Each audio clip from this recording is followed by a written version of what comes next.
Hareket düştü. Hareket yere karatmış telefonda.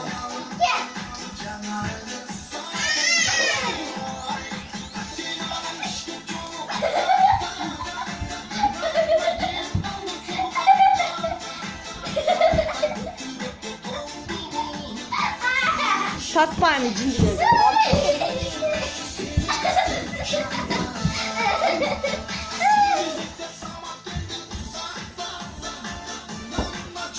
Hareket koy.